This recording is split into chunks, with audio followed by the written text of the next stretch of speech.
Ano naman yung naging inspiration mo para magpatuloy sa mga dreams and goals mo? Ano yung naging inspiration ko? Well, unang inspiration ko is gusto ko ma-achieve lahat ng dreams ko. Gusto ko ma-achieve lahat ng goals ko. Kung hindi mo siya pinapasok sa isip mo at sa puso mo, talaga hindi mo ma-achieve 'yan.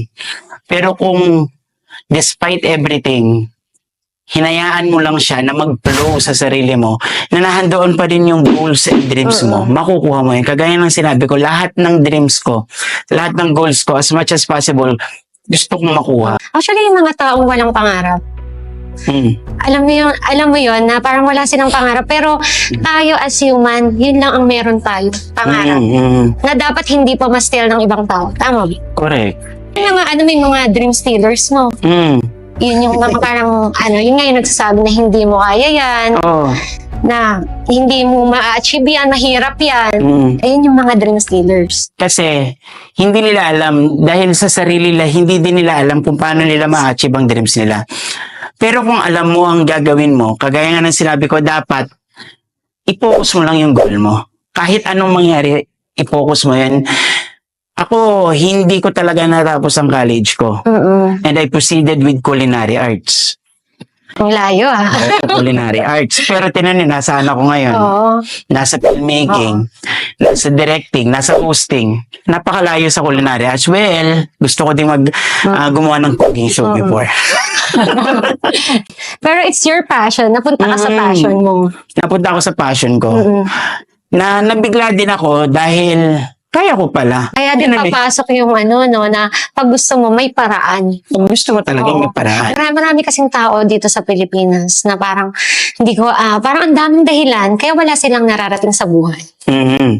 Yung mga dahilan na yun yung struggles.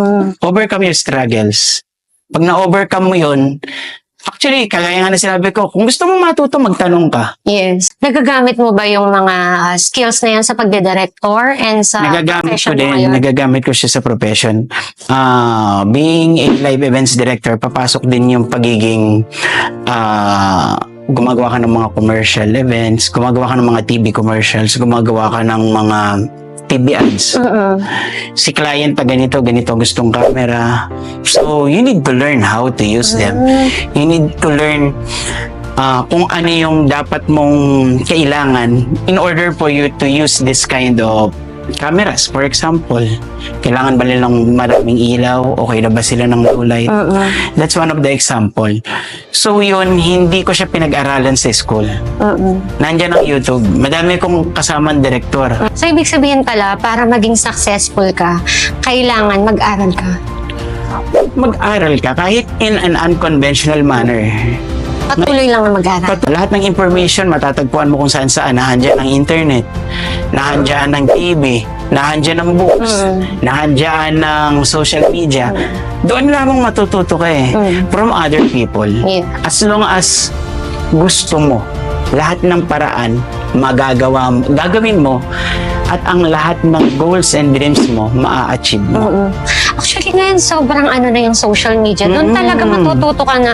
Pag hindi ka na talaga nag-aral, tamad ka na. Correct. Tama, no? Katamaran na yun. Pag wala ka pang alam ngayon, anything ngayon matututunan. And that's one of the, parang edge natin ngayon na gamitin natin yung social media, yung mga nakikita natin sa online para mas mag-level up tayo. Yes, yun nga, daming tambay dyan. Nangangarap din sila ng ganito-ganyan. They're using the social media to, watch videos lang. Or naglalaro lang sila ng sugal. Pero kung meron silang goal na gusto silang achieve, bakit hindi nila gamitin yung power ng internet? The internet, online, searching. Actually, marami rin ako talagang kakilala na ganyan. Kasi pag hindi mo pinag-aralan, hindi ka rin nakasabay kung anong meron ngayon sa social media, sa online, mapapag-iwanan ka. Correct. Kaya ikaw yung keep on learning kasi iba rin ang pagdedirect, pagiging host. So we need to improve ourselves, our skills. Tama ba? Araw-araw, oras-oras, may mga bagong technology na gagawa. Yes. May mga bago kang tips na matututunan para mas mapadali mo yung trabaho mo or para mas mapadali mo yung pag-level up mo. Ba't hindi mo yung pag-aralan? Yes. Kahit in a short time, nako, sa 2 to 3 minutes, madami ka na matututunan doon na pwede mo nang magamit. Actually, nakakatuwa talaga din ngayon na ako as boss ng company namin and kumbaga leader of the company, minsan may mga empleyado ako na hindi ko na sila para turuan. Na parang ang galing nila katulad sa editing na hindi na namin tinetrain, sila na talaga ang nag-e-explore.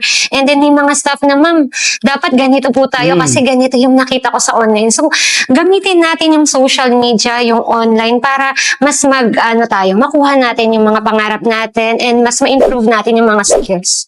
Correct. That's the power and that's the beauty of internet.